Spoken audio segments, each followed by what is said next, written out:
Yung nag-iisang kaibigan na lagi kang sinisita kapag may mali kang gagawin, alagaan mo yan. Alam mo kung bakit? Kasi sa panahon ngayon, mas maraming tao ang pipiliin i-comfort ka kesa itama ka.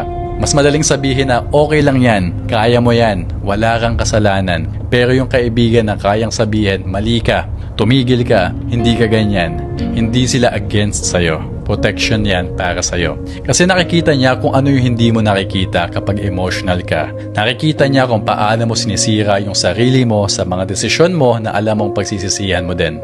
At ito yung malungkot. Minsan sila pa yung nagiging kontrabida sa story mo. Sila pa yung napagbibintangan na pakialamero o judgmental. Pero ang totoo, sila yung may lakas ng loob na ipaglaban ka kahit galit na galit ka sa kanila. Wounds from a friend can be trusted, but an enemy multiplies kisses. Ibig sabihin, mas mapagkakatiwalaan yung kaibigan kayang saktan ng ego mo para iligtas ka, kesa sa taong puro papure pero hinahayaan kang mapahamak. So, kung meron kang kaibigan na ganyan, yung hindi ka tinotolerate, yung hindi natatakot mawala ka dahil lang nagsabi siya ng totoo, yung pinipiling maging honest kaysa maging comfortable, alagaan mo yan.